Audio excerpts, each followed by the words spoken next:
All right. I think we are up and we are running.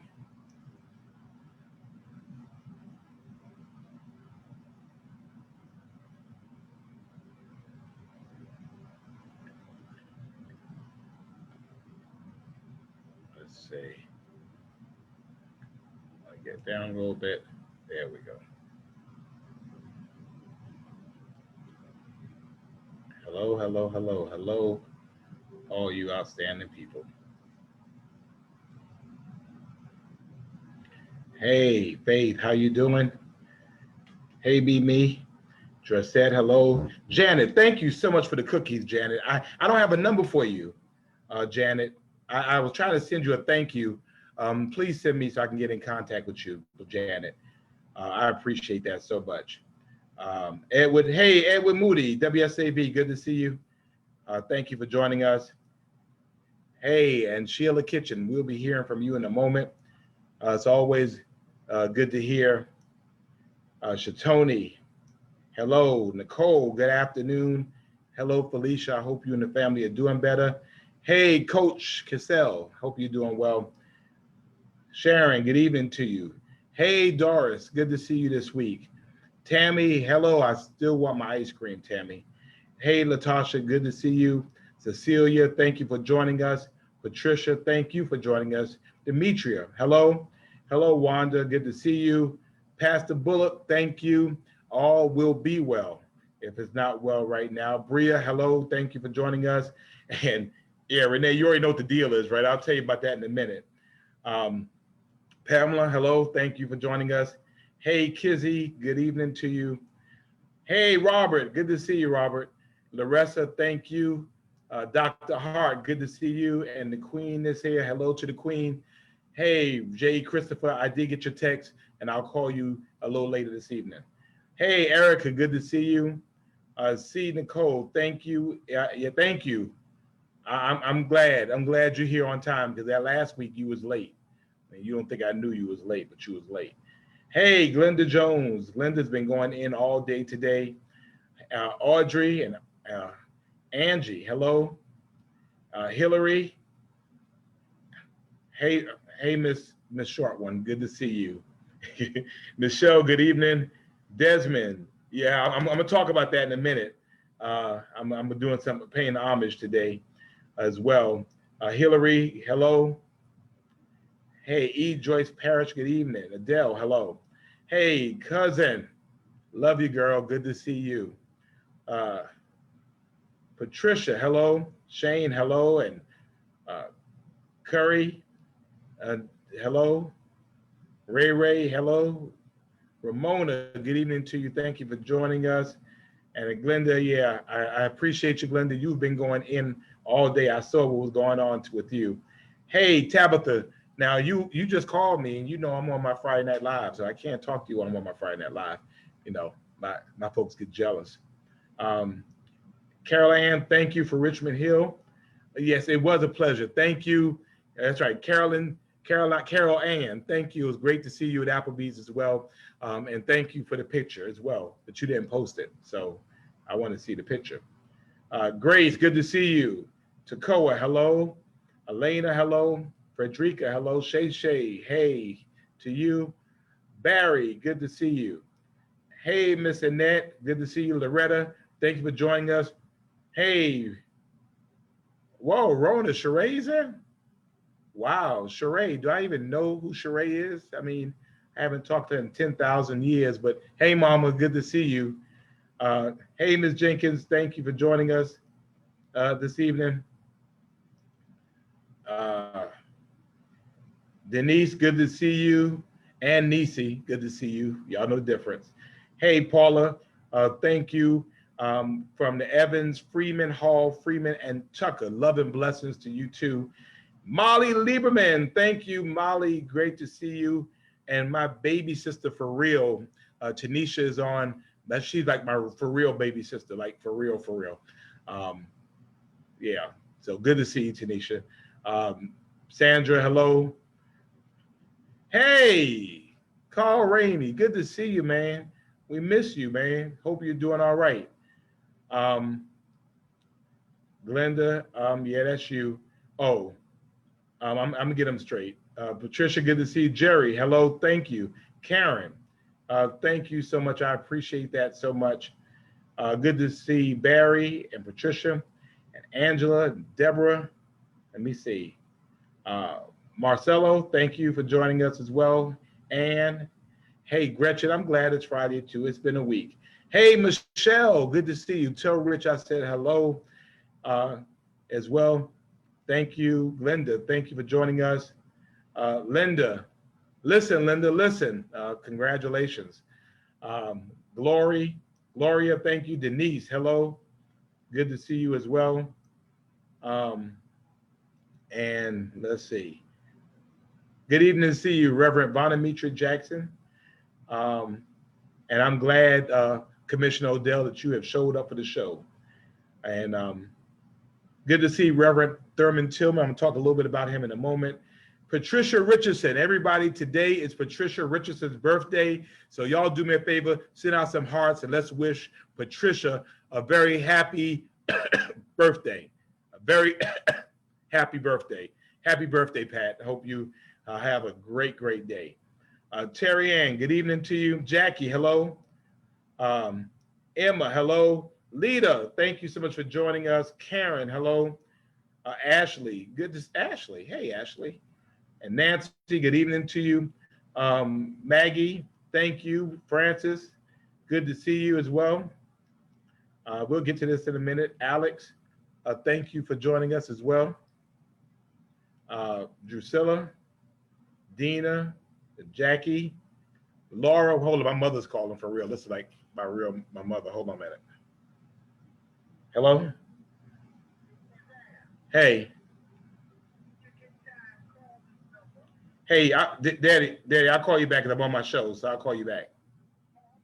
No, no problem. All right. Bye. All right. See, yeah, when your parents call, you just learn. When they call, you see a number, you just pick up. So y'all forgive me for that. I'm a son before I'm anything else. So y'all understand. Kenneth, good to see you, Dr. Kenneth. Good to see you. And Jen, Chanel, thank you. Jackie, thank you so much. Elisa, hey, Elisa, great job this week. Bianca, thank you. Hello. And Nancy, we'll reschedule. Don't worry about it. We'll get it rescheduled. Loto, good to see you from Icons. Anne Marie, hello. Jackie, hello. Happy Friday to you. Paul Bevins, my big brother, all the way from Nassau, Bahamas. We are international. Good to see you, Paul. Sister LaWanda Tillman, thank you. And the grinder herself, the newest real estate agent, Tamika McPherson, the grinder is on. Thank you. And Michelle Rich, I said thank you as well. Yes, Chanel, I do have my readers. I'll get to those in a minute. LaShawn, hello as well.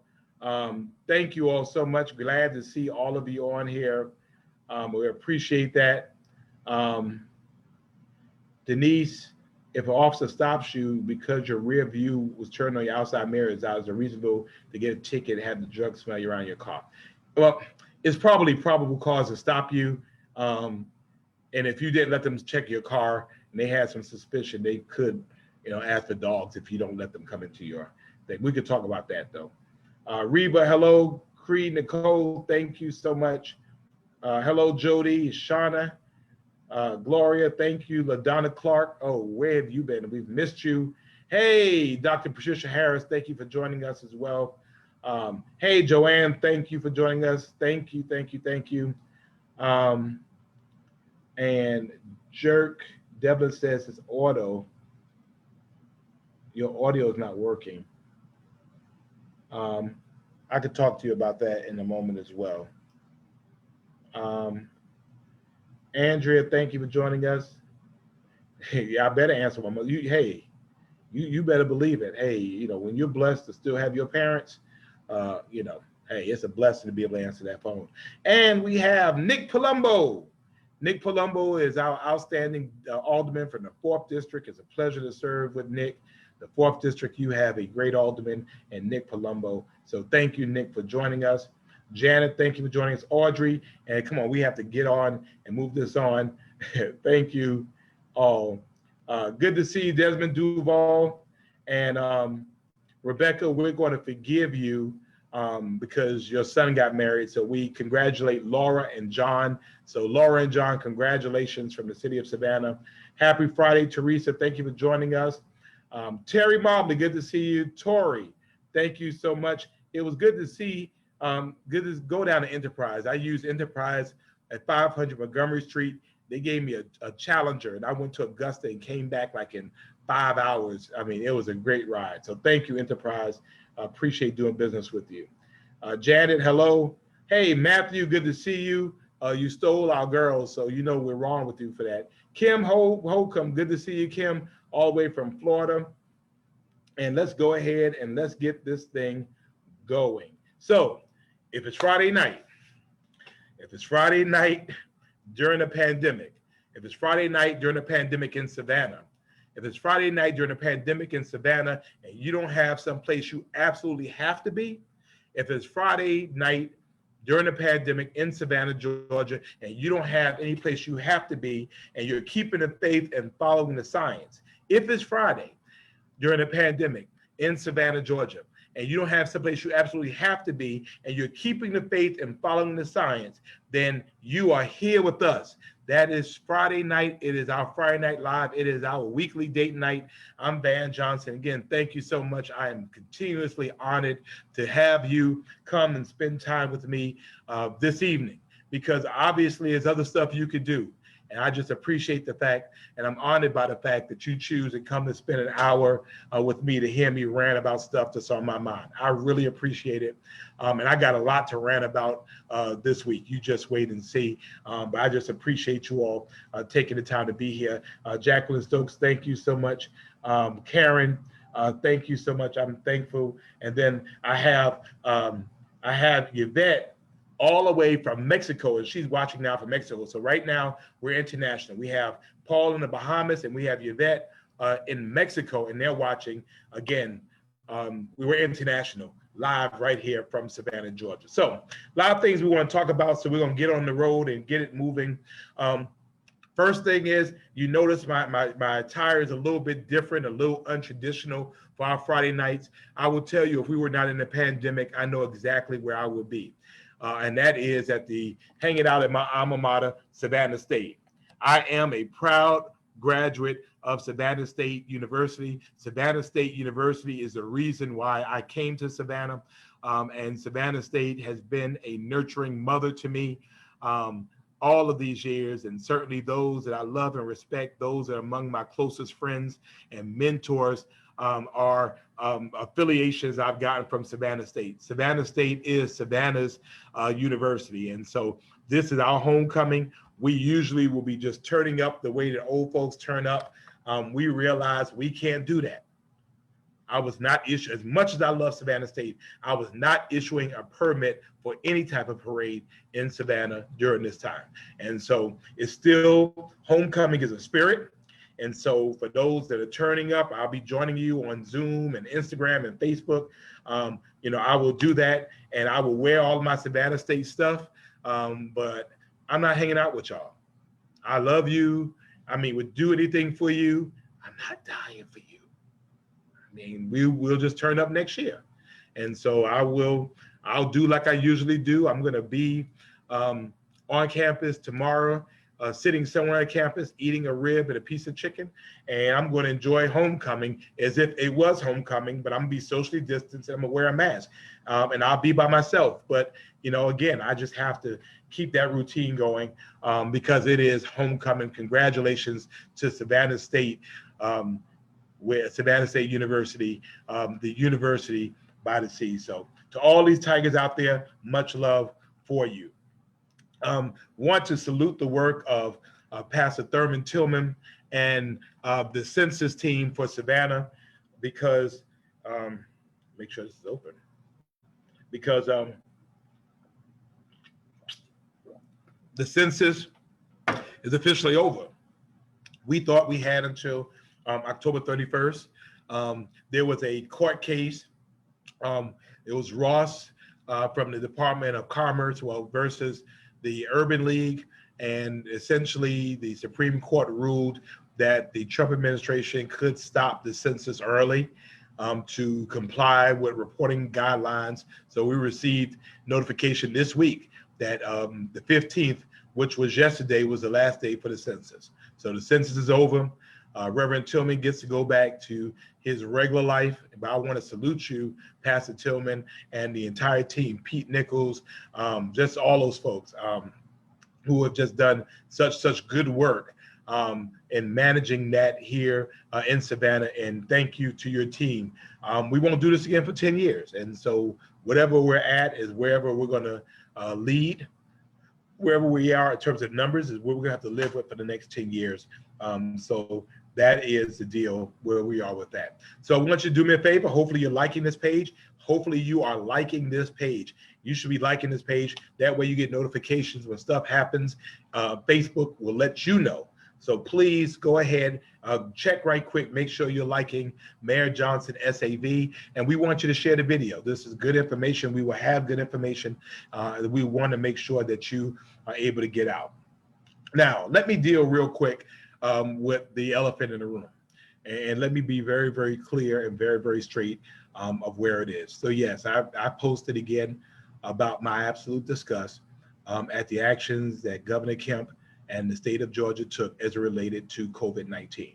There are plenty of documents that start with the Treasury's guidance that 45% of CARES Act money should go to local governments, to the governor's letter to us, the GMA's letter, Georgia Municipal Association, and the ACCG, which is the Association of County Commissioners of Georgia, communications and negotiations with the governor, that essentially cities like Savannah will receive $7 million in round one, 8.56 million in round two, and 8.56 million in round three. Essentially, as you know, the city of Savannah chose to use our money, 80%, to be able to help people. $3.1 million went to United Way to help people with mortgage and rent and utility assistance to stop people from being evicted from their homes. The other $1.6 million or $2 million was used to help small businesses. And again, we were very clear that it did not go as far and as deep as we wanted that money to go. So we publicly committed quite some time ago that when we got our second round, which was $8.56 million, I'm sorry, $8.5 million, that we would use a significant amount of that to be able to help other local businesses. So we put out applications. We had 400 businesses in Savannah, minority businesses, micro businesses, less than 5 employees,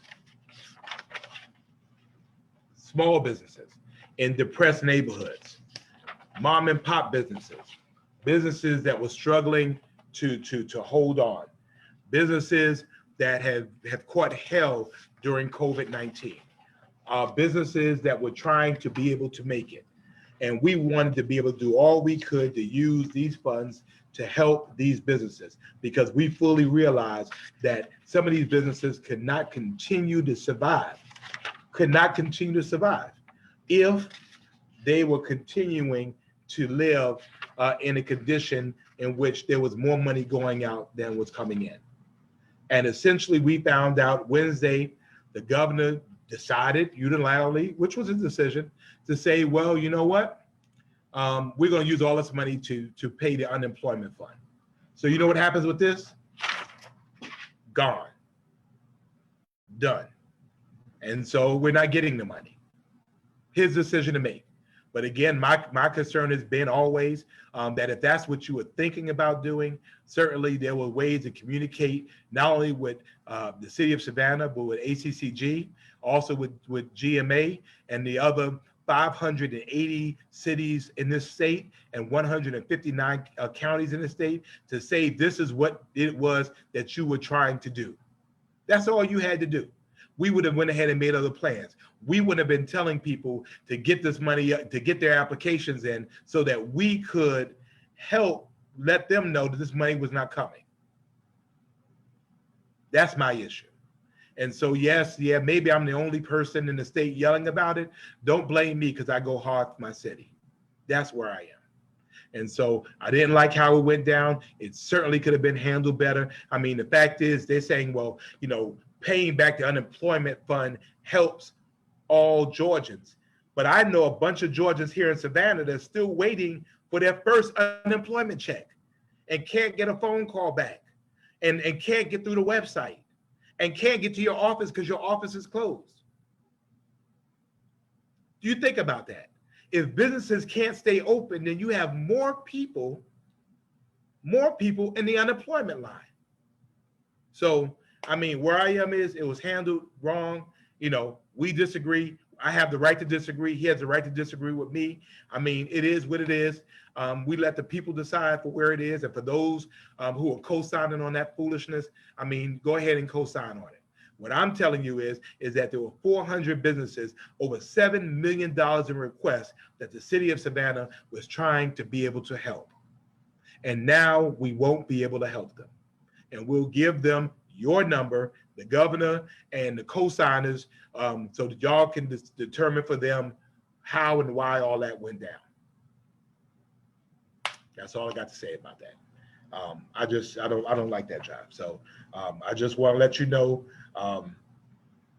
that is what the issue is. The issue was, be straight up. We were very clear. You monitor everything else. You knew minutes after I posted the Facebook post that I said I was disgusted, you already had an answer. So, I mean, you already know what monitoring. You knew we were talking about round 2 and round 3. You knew the GMA was talking about it. You knew ACCG was talking about it. You knew the counties and cities across this state was talking about it. So if it wasn't the truth, then you should have said so. But you didn't. Be the governor. I just remember, and I'll make sure the Savannahans remember as well. So spend it any way you want to spend it. I'm done with that. Moving on. So before I make,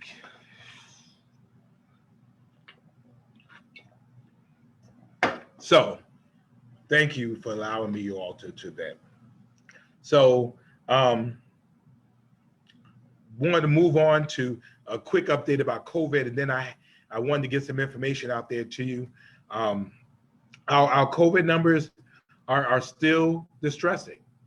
They are still distressing, and our numbers are going up. And I know that, I mean, we're acting like things are getting better, but the fact of the matter is they're not getting better. As a matter of fact, they're starting to trend worse. And, there are some real concerns, particularly as the weather changes, about how we're going to be able to deal with this. So I want just to share right quick where we are. I know that yesterday we had 1,686 new cases of coronavirus infections, 1,686 in the state of Georgia. We had 23 people die. 23 people died because of COVID-19 just in the last 24 hours. And we had 163 people who were hospitalized. So for us, let us be very, very clear that this is not going away. Our situation, although it was improving, is starting to trend upwards, and that's the wrong direction. Again, overall, we're at 7,500 Georgians have died, 337,000 confirmed cases. Moving down by county, I wanted to get to that right quick.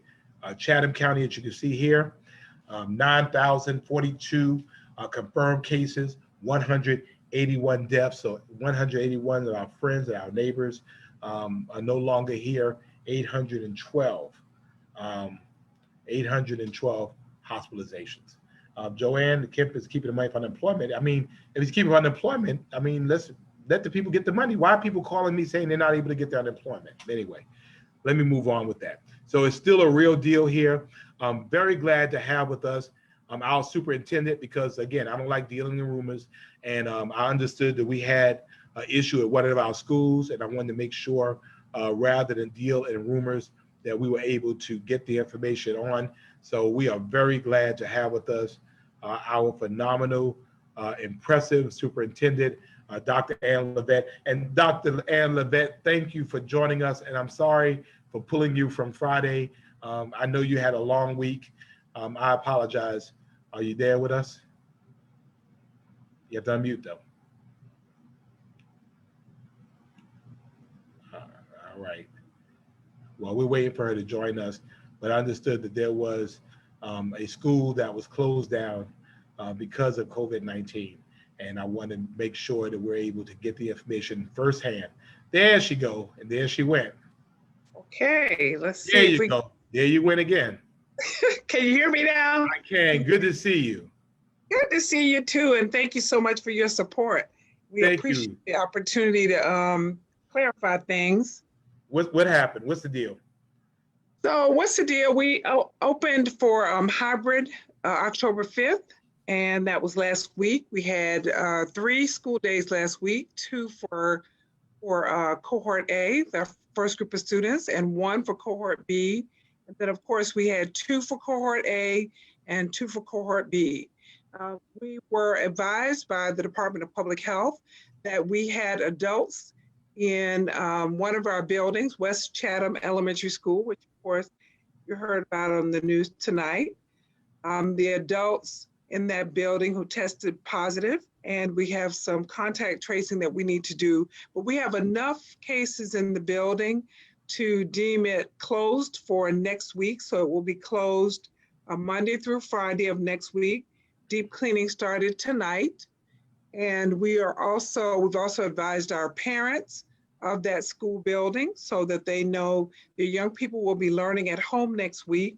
For those who are in the building, they'll be remaining at home. So all school staff and students will be learning and working from home next week for West Chatham Elementary School. So how many teachers were in the school and how many students? You know, I cannot say off the top of my head.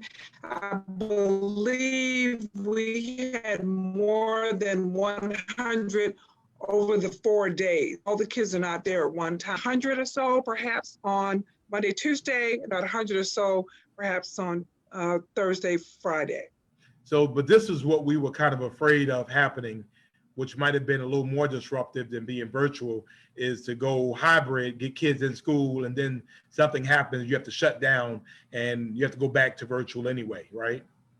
Correct. And that's why it was important for the students to have their devices, but it was also important for parents who had relied on young people being in school to make sure that they had a safety plan. So now, as it is, they now have to have a place for the young people to go or to be next week because they cannot come into the school building. So if you have a child in that school, I mean, should they be tested? Should they just be quarantined? What is the advice to folks that go to West Chatham? We have not been able to determine yet, although I will reiterate that we are just beginning the contact to, at least today, identify any of these adults who had close contact with kids. However, we are taking all precautions. Our contact tracers are talking with each of those persons who've been infected, or at least there's a confirmed case for them, to make sure that they contact or at least try to determine who has had direct contact with these individuals, be they other adults or be they children. So we don't want to create alarm for anyone, but we do want to let them know the contact tracing process has begun. And if under any circumstances, whether they're in contact with these persons or not, if the young children start to display symptoms, we will certainly advise that they seek medical attention. If there's another adult who starts to exhibit symptoms or feel in some way different, we're advising them to do the same thing. But if you've been in close contact with those individuals, they'll be contacted directly and advised of what they should do, whether it's to quarantine or whether it is to seek testing. Well, thank you. Again, we want to get the facts straight out there. Our thoughts and prayers out to those teachers and professionals that are infected. We certainly hope there are no more, and we hope that the folks affected remain asymptomatic. Again, our thoughts and prayers are with them for doing their job. And I thank you, Dr. Levette, for being so willing to help us to put truth to rumors and fears. We just want people to understand what the truth is. Well, Mayor, if you would just please allow me one more minute. Yes, ma'am. I want to thank the Department of Public Health for being great partners with us. They notify us immediately when they become aware of a positive case. And I have to say too, our staff members also understand the importance of letting us know if they have been infected or if they have been in close contact with someone. Right. Every person coming in the building has to be screened, temperature taken, they have questions they have to respond to. If they know that there's a problem, they let us know. And that's important, especially when you're working around others and working with children. So we advise all of those who are listening, you can go to our website and see all of the information on our coronavirus page that indicates how schools operate, what happens if someone's infected, also what that means for your own individual behavior, but more importantly, what it means for our community. It's important that we each take responsibility for our role in keeping each other and our community safe. We appreciate your support. We appreciate you helping us get the word out. And we also encourage people, if you have questions, ask us directly. Right. Don't rely on rumors. We will tell you the truth because it only benefits us all to have it. So thank you so much for your support. Well, thank you again for your commitment to all 38,000 of our children. And thank you again, we always want to shout out our teachers and personnel who make it their life's mission to take care. So much love to all of our teachers and school personnel that are out there. Thank you so much, Dr. Levette. Thank you, sir. Thank you. And of course, we're always glad to have our superintendent with us. And we appreciate her taking the time out of her very busy schedule to be with us. So moving on, this week was the first week to vote, and boy, was it a lot of folks. But while she's saying that, and some of you have said that, yes, get a flu shot. I hate shots. I hate shots. I hate shots. I almost cry whenever it's a shot, but I get my flu shot because this year, you don't know how COVID is going to react in terms of the flu. So please, y'all, go ahead, get your flu shot. Don't wait till December. It's probably too late. Let's go ahead and make a commitment that by the end of October, we're all going to get our flu shot. I'm going to get my flu shot this week. I'm going to commit that I'm going to get my flu shot before the end of the month. It takes me about a week to get my heart ready for it, but I'm going to do it. All right. I want you to do it too. Make a commitment to get your flu shot. Sabrina German, we are so glad to have our voter registration director, Sabrina German. She, as you know, she hangs out with us on Friday night. She did not want to come on the show, but I had to ask her about what was going on because I mean, the folks Monday, they were waiting for hours and hours and hours to vote. And all week long, folks have been in line voting. Sabrina, thank you so much for joining us. You're welcome, Mayor. So tell us about this week. The week has gotten better as we went along. On Monday, all 159 counties experienced technical difficulties because of the state computer system. So by Wednesday, half a day Wednesday, we were able to move the line more faster and floor more faster. So now we're voting people like we expected to, but it wasn't a local problem. It was a statewide issue with the voting system, but also with Monday being a holiday, we had more people in line. When we arrived to work at 6 o'clock, the line was already around the building. And we serviced about 2,600 people on Monday.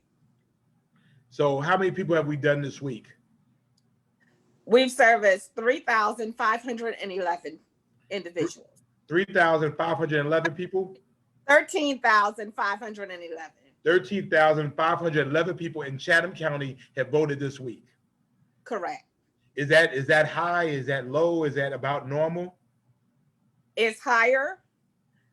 In 2016, we voted 35,892 people in person during the 15-day voting period. So with this just being day 5, I would say we're definitely above average. So, I mean, a lot of people, everybody felt like they had to go the first day. And I guess I want to clear up a couple of things. The first thing is that, first of all, there are multiple locations you can go and vote, right? Yes, we have 6 actual locations, which is going to be the voter registration main office, the Civic Center, Mosquito Control, Islands Library, Southwest Library, and the Pooler Recreation Gym. And so we can have people go, people can go out there and some of those lines are not as bad, right? That's correct. Those lines are not as bad. And also on Monday on our county website, which is voterregistration.chathamcounty.org, we will also have a time tracker so you can track the wait times at any of the satellite sites or the main office. All right, I'm actually going to help you because I've gotten real fancy with my technology. And so I'm going to go ahead and just share the document. And then this year we have drop boxes throughout the community. Some people are really, I voted absentee for the first time the last election cycle. Let's talk about the absentee voting process. I mean, people say that they don't feel like it's as safe. Tell us about how you handle that. So the absentee ballot process is secure. An actual voter actually requests the ballot, then we actually mail the ballot to them. When the ballot comes back, we have to verify the signature on each individual ballot, and it's inputted into the system. And voters can track their ballots by using My Voter Page, which is www.mvp.sos.ga.gov. And our normal turnaround time is to input those ballots that are returned to us within a 3-day period. We have 72 hours by state law to actually input it into the system from the time we receive it. Okay, so, but if people, these ballot boxes they're secure, they're checked every single day, and they have video surveillance, right? That's correct. And we're averaging about 320 ballots per day from all of the ballot boxes. And we have 10 of the ballot boxes. We try to put them in every neighborhood or close to communities. Well, and we were very happy we were finally able to get one in Pooler for Savannahans, for the folks out there in Pooler and in the Highlands. You're able to go to Pooler rather than coming all the way to Garden City. So we're very happy about that. And then we have Saturday and Sunday voting. So tomorrow you can vote, right? Yes, we'll be open from 9 a.m. until 4 p.m. on tomorrow. And on Sunday, we're open from 12 p.m. to 5 p.m. Okay. And then the following week, it will be Saturday and Sunday again, right? Yes. And we'll have an additional location, which would be the Civic Center. Well, I think what I'm going to do, I'm going to wait till next week. I'm going to get one date, and we're going to have a date, and we're going to ask all of our Friday Night Live people who have absentee ballots to come and join us, and we're going to drop all of our stuff at one time. And that I think that'd be a good idea. Now, the other thing is that when you vote by mail, how does that process go? That's the absentee process, and you're talking about if they vote by mail but then decide to vote in person. Right. When do you have to have it by? When do you have to have it back? When do you have to have it by? By 7 p.m. on election night. Okay. So on election night. And so we're asking people, I guess we really don't know what's going to happen on election day. And I guess for me, I've been asking people to vote early, get it out of the way, because we just don't know. We're still in hurricane season. It could be hot. We could have, machines break down. Let's just go ahead and let's get it out the way. Go ahead and get it done. You have all of these locations on the screen. You have Saturday and Sunday voting. You could do it tomorrow or Sunday, and then the following week, next Saturday, next Sunday at 2 locations. And you can go ahead and get it done and get it out of the way. This is certainly a very crucial election. I know we say that a lot, but we want to make sure people know what is going on. If they have any questions for you or your staff, how do they contact you? They can reach us by calling 912-790-1520 or emailing us at voter@chathamcounty.org. So that's 790. Somebody take this down for us. 912-790-1520. 912-790-1520 or voter@chathamcounty.org, right? Yes. All right. See, you did good, Sabrina. See, and then guess what? The whole family gets to see you. So thank you, Sabrina German, Thank our voter you. registration director. Thank you for coming from the timeline into the main line, and thank you for being with us. And we're hoping to keep you busy for the next couple of weeks. So you better eat your Wheaties and get plenty of sleep. Okay. Thank you, Mayor. And thank you also to your team. They're all over the place, and we want to thank them. Oh, also, if people want to be poll workers, I know you have some opportunities available if people want to work, right? Okay, that would be on the election side, but Okay. if they want to work for us, they will need to apply with Express Temporary. Express temporaries. Mm-hmm. All right, I'll post that information, and they can just they just tell them they want to work with the voter Registration Registration. office. Okay. Yeah. And we also have individuals in the community that want to pass out water or snacks, but they are with that, they have to actually be volunteers with us. So they need to contact the office so that we can get them the actual volunteer form for them to volunteer. Okay. Well, very good. Thank you so much again. Thank you to your team. And again, let's get it done. Let's get it right. Right? We will. Yes. Thank you so much. Thank you. You have a good day. You too. So again, we were glad to have Sabrina to join us, and we thank her and her folks for all the work that they're doing as well. So thank her. So finally, as you know, we've been dedicating the month of October for breast cancer awareness, and also for breast cancer awareness and for domestic violence. October is both of those months. And so I had a series this month called I Refuse to Die. And we are celebrating the stories of survivors. We're celebrating the stories of survivors of breast cancer. We're celebrating the survivors of domestic violence, in hopes that we will be able to encourage people who are surviving, but also to remember those who did not. And so in this segment, I'm very glad to have with us Miss Sheila Kitchens, and we are glad that she's joining us. I know I'm a little bit late. I hope she's not too mad at me, but we are glad to have her with her compelling story that we'll be able to read into a book at some point soon. So we're waiting for her to come on up. Miss Sheila?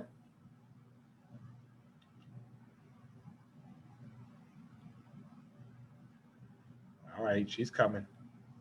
There we go. Hey. Hey, how are y'all? How you doing? Good. Thank you for joining, and thank you for your patience.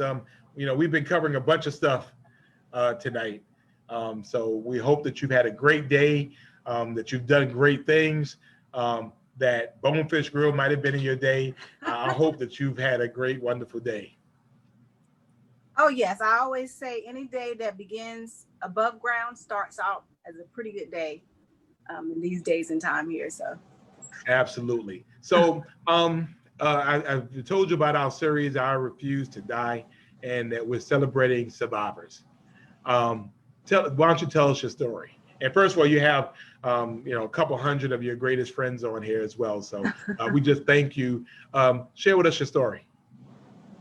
Well, in 1995, in 1995, I was shot in the shoulder that paralyzed me from the chest down by an admirer that had a relationship with me in his head.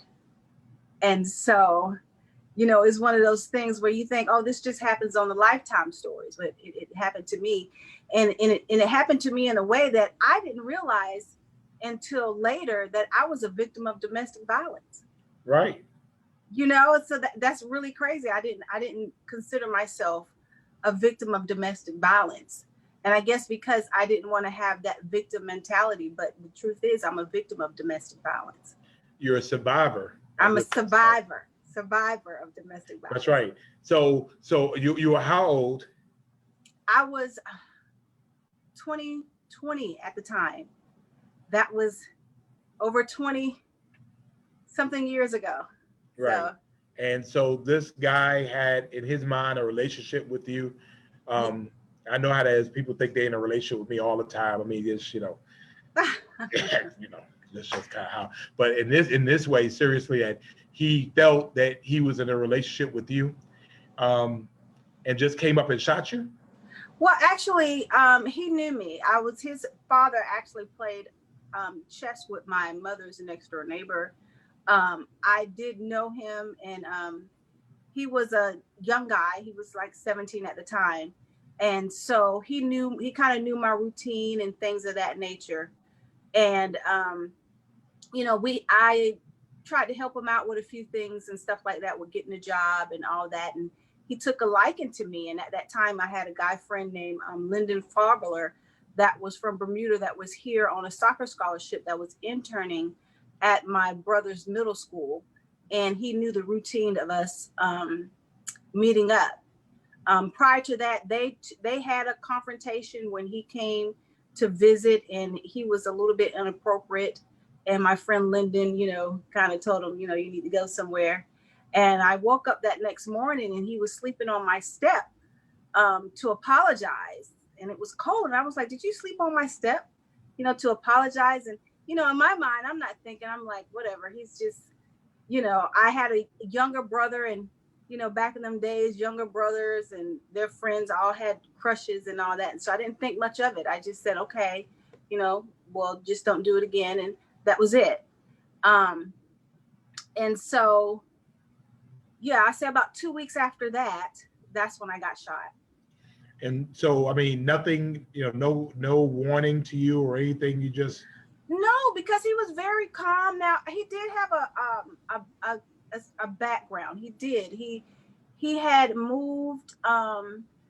His stepfather was military, so he had moved here with his mother and stepfather, trying to get out of a life of gang violence. And so he came here and had, you know, through some connections that I got him a job and those type of things. And so he did have a past. I didn't know too much about how in depth of the past he had, because we didn't have that type of conversation. But I did know that he had a past with gangs out of California.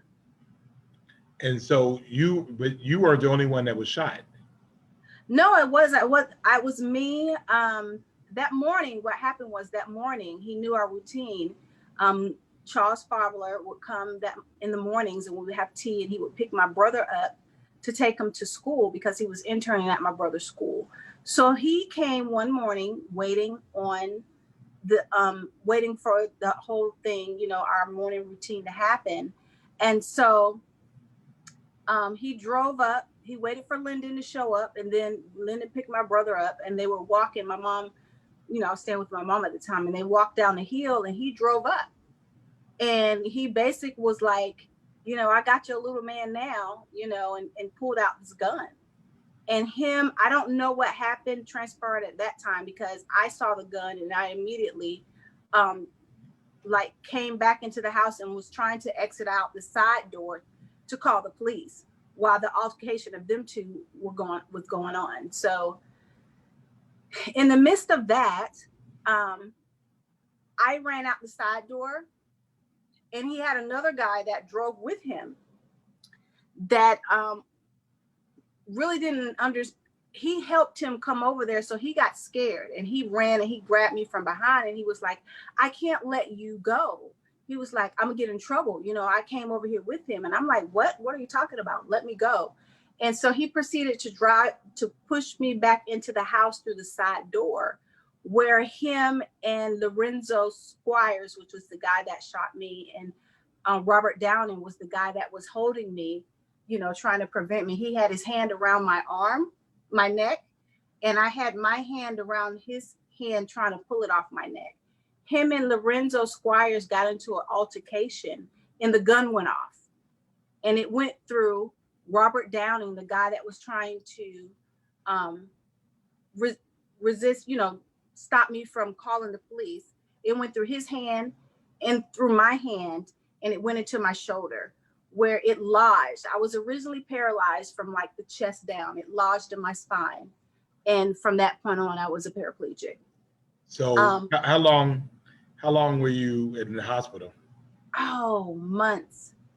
Months. I stayed in the MCG. Was MCG is AU Health at right now, but it was MCG at the time. I stayed there for about 3 or 4 months, and then another 3 or 4 months worth of physical therapy at Walton Rehabilitation Center. Yeah, so about 6 months total. And so initially you were paralyzed from your neck down, and then yeah, I was paralyzed. Well, yeah, it's called a T3. But what happened was the bullet damaged my spine. So it wasn't an incomplete. So, and that bullet's still there. You know, it's like right around here. So when I go have x-rays, they say, oh, ma'am, can you take your necklace off? I'm like, no, it's not a necklace. It's a bullet. And they couldn't remove it? No, it would do more damage. The damage was done going in, the nerve damage. So it would just do more damage to even take it out. They were just blessed that I was still living because it lodged, you know, right up in here, like near my heart. Any further, it would have bust my heart open and I wouldn't be here today. So you've lived the last 20 years, you know, not, you know, paralyzed from the waist down now, right? Yes. Well, the impair, and this is how it goes when you're labeled impairing, because you could be a quadriplegic and still walk. You say, well, how can you do that? It means that there is some type of impairment to if some type of impairment occurs to 2 limbs, then it's a para. And if some type of trauma happens to all 4, then you're quad. But they vary depending on what type of damage you have. And so for 20 years, you lived like that, but now you really kind of use your journey to be able to really bless others. What are you doing now? Well, I want to give a shout out to the independent living centers, especially for anybody that's going through or, you know, was walking and going through the transition of being, you know, a person with a disability. It helps. A prime example, and I always tell them, you know, I used to be, before I became the chair of the statewide independent living council, I was the outreach and development coordinator of Walton Options, as well as the independent living coordinator, nonprofit. So, you know, you take on many hats. It deals with the person with the disability with the holistic approach. And I'm gonna give you an example. When I was shot, I decided that, okay, what can I do? I want to go back to school, you know? And at that time, you had to go through a voc rehab center.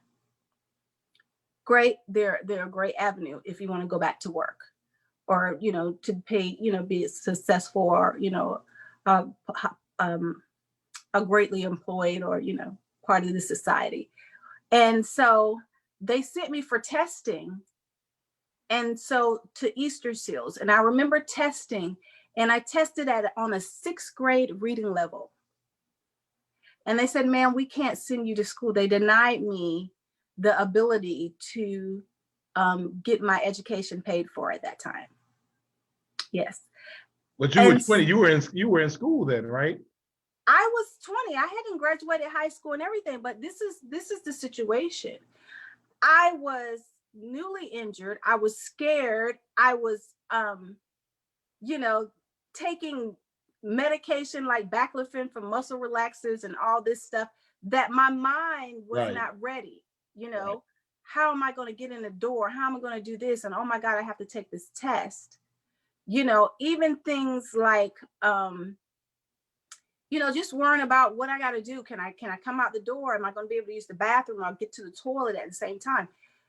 I was not mentally prepared. The education was in there, but I just was not mentally prepared for that test. It was trauma. Trauma, yes. And so they denied me. Now, how I end up getting back is I went and I just applied for college myself and got in. And then I went back to vocal rehab and had them pay for it. And I must say, since then, I've had 5 degrees, you know. Wow. Master's, yeah.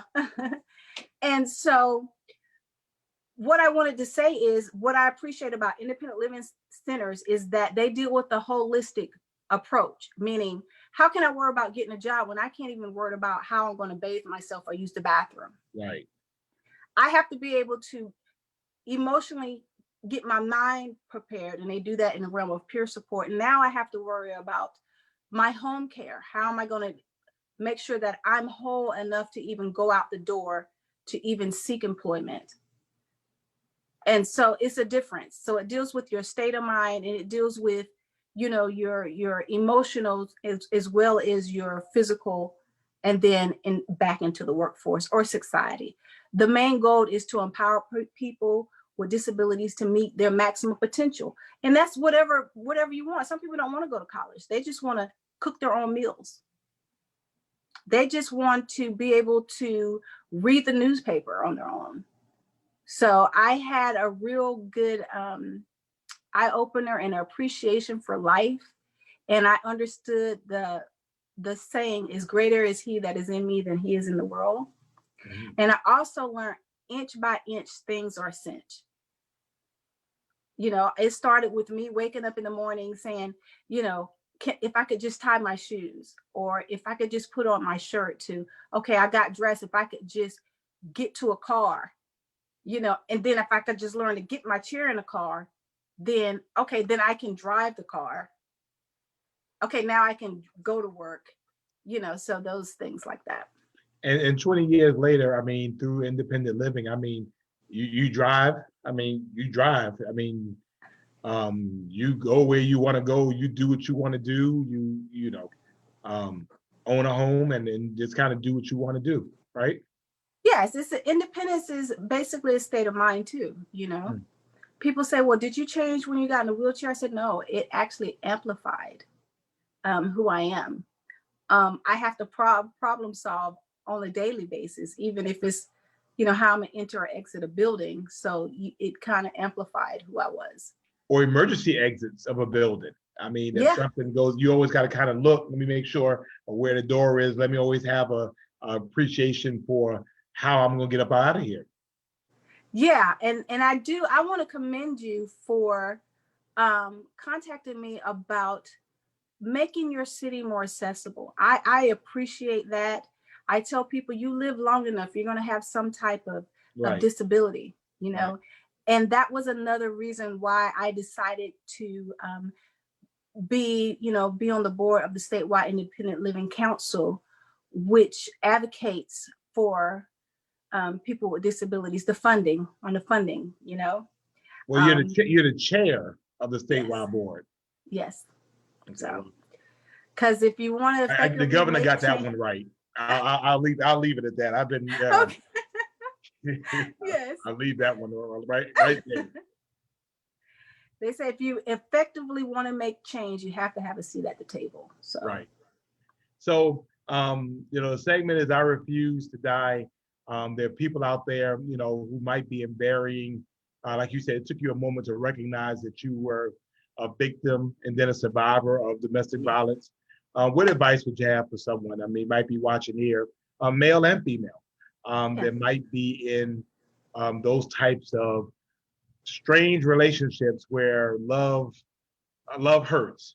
You know, they say I love you, but I don't feel like I'm loved. What advice would you give them? My advice would be, one, especially going through that, is to first, it wasn't your fault. Right.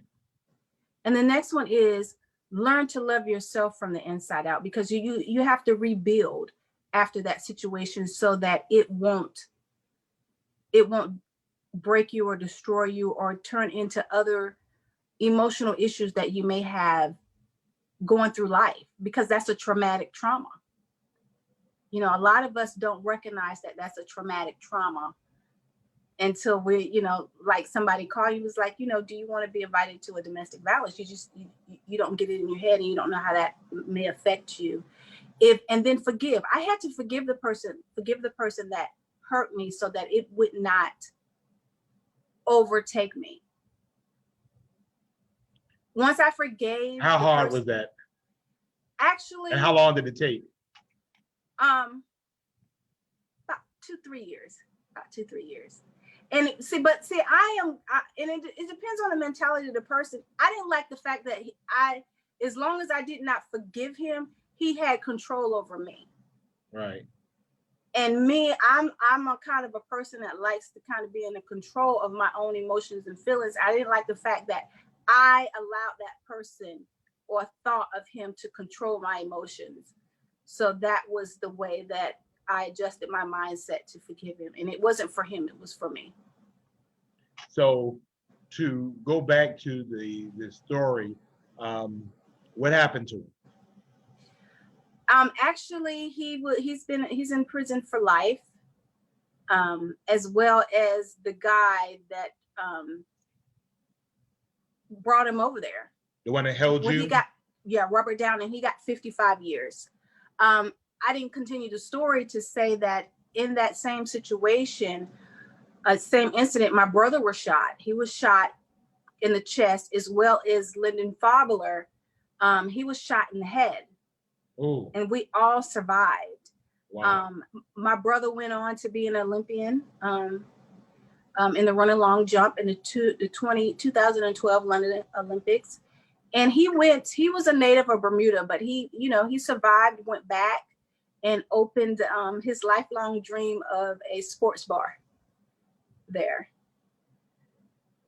And so, on that end of it, thank God. I mean, obviously we know that there are opportunities where these things happen and, everybody dies. But you were able to survive, and all three of you survived. Yes, we did. Wow. And so you have a book forthcoming, right? Yes, it is. Tell us about the book. The book is entitled, I Never Lost My Smile, a story of pain, power, and purpose. Wow. So, and I have someone to thank for that. So when can we expect it? When will it be in our bookstores, and when you're going to come and do bring everybody here? So guess when it's safe to come and do your book signing here. So we have to make sure when it's safe to do so, people can come and support your book. Yes, and you will be the first to know, but it will be coming out soon this upcoming year. So 2020, 2021, 2021, this upcoming year. Wow. Well, I mean, people are, I just want to let you can't see it, but everyone is, they're showing you mad love on here. Oh, thank you. Some of these folks on here, they're on here shouting. I mean, just some really good comments about that. Linda Kelly was late. She forgot that it was Friday. I'll talk to you about that later. But people are really saying that your story is remarkable. Somebody says, truly inspiring, negative, gives anyone your power, and hanging onto it negatively is crippling. Let me find my glasses. I can't hardly see. And then we have someone, Debbie Williams Walker says, nice to see another Augustian in the house and a fellow West Side High School graduate. Tell she's hi and she's an inspiration. Nobody want to hear all that. This is Savannah. We don't want to hear it. Angela says, powerful, and said, glad everyone survived and thrived. Ancelette asked, when does it come out? Joanne says, great title. Joycette says, God is good. And Ms. Tillman says, the angels are watching over you. Chanel says, thank God. Charlotte says, amazing. Mardell says, forgiveness clears the heart to aspire to greater. Yes. Alicia says, nothing but God. Brenda says, forgiveness is a gift that we give ourselves. Sandra said, amen. And Trudy says, you're at the head of the table. Denise sends out a bunch of purple hearts. Felicia says, forgiveness is the key to freedom in life. And so they're giving you a lot of, Brenda says she's glad you got a seat at the table. Maggie says, remarkable story. Sandra says, you're an inspiration. And Mardell says, wow, things some people take for granted. Bless the Lord. God wants his beloved to be in good health and prosper. So you're getting a lot of love here in Savannah, not in Augusta, Savannah. But we definitely want to thank you for the work that you do, and thank you for being an inspiration. I'm sure that you probably don't hear that enough, but I think obviously from the folks that are on here, a couple of hundred folks on here, the Honorable Vicki Nelson from Hinesville, Georgia says, great story, and someone needed to see your beautiful face and needed that story. Thank you. And let me see, I can't read. I have to keep these glasses. This is from. I'm squinting too, trying to be cute. I know. Take my glasses off, y'all. Denise says she hopes that you never lose that beautiful smile. Napoleon says yes, Augusta. Napoleon, no, Augusta, Savannah. Thank you, Napoleon. Brenda says Brenda's a great author too. She's such a powerful story of strength, perseverance. God bless. Joanne says she survived a somewhat similar situation. Napoleon says you're such a beautiful person inside out. He personally knows you. Yes, he does. He does. And my mama is on Napoleon. Here. Hey, mama. I mean, like my real mama. Hey. Hey, Mom. Hey, I mean, I called my mother today and she ain't called me back yet. That was my father who called earlier. So I don't know whether me and my mama got a problem, but I called her earlier on her cell phone. So that's probably need to look at that. Stephanie says, thank you for sharing your story, Sheila. It's important to have these conversations. It's time to flip the script. There's far too much victims blaming and shaming. It's time to talk about abusers being at fault. Yes. It's nothing to be ashamed of. And it doesn't matter how you started. And Dana wants to know the name of your book again. I never lost my smile. My purpose, my journey of pain, purpose, and power. That's right. Do that again. I mean, yeah, I see. Well, thank you so much again. I know that you've had a long day, and again, I appreciate you sharing your story with us. Thank you for refusing to die.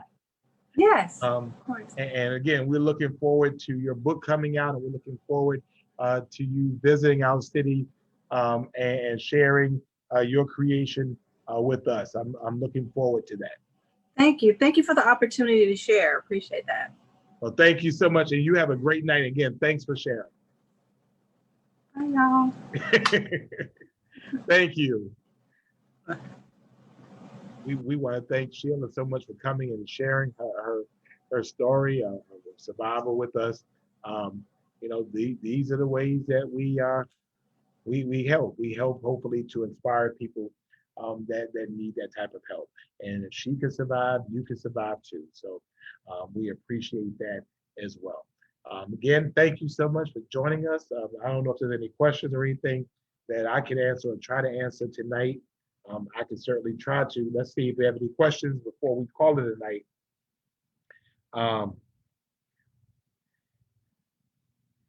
Let me see. We have any questions? Let's see.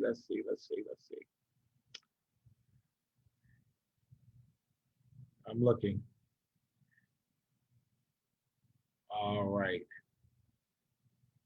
Yes. So yes, while any questions, I'll answer them. But for me, I am celebrating homecoming. Jennifer says, can we keep Coach Phillips from Beach High School in our prayers? So certainly we'll do that. Let's keep Coach Phillips from Beach High School in our prayers. Is it true the buses will stop running on Sundays? I heard something about that. I will check and I will post it on my page. And we need to launch a See Something, Say Something campaign. I am in. Alicia, whenever you want to give me my flu shot, I will come and do it. So you talking all that. So please, if you want to do that, let me know. You need Master Square in October for what? Is animal control coming on Thursday? I'm not sure. I'm not sure, but we're not going to vote on anything until we speak with animal control. So I'll let you know what's going there. Thank you, Michelle. We appreciate that as well. Dana, she hasn't written the book yet, but I know that she will be writing it. I don't think it's finished yet, but when she does, I'll make sure you know that. And again, we're asking for your prayers for the folks at Beach High School as well. And yes, you know, enough is enough. The violence does need to stop, and I need you all to help us to stop it. You know, we sit here and talk about police. We're not going to arrest our way out of these issues.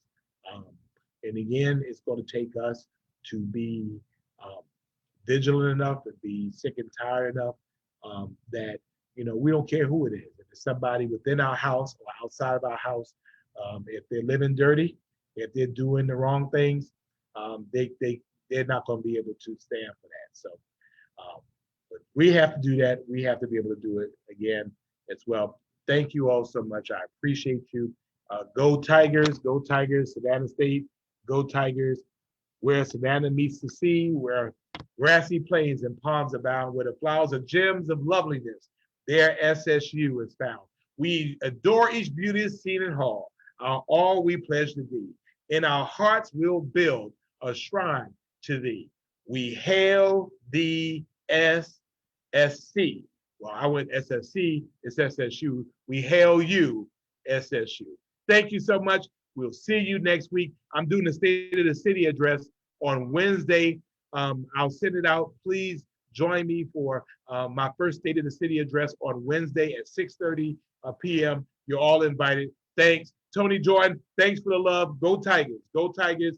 It's time to turn up virtually. Thanks so much. Good night.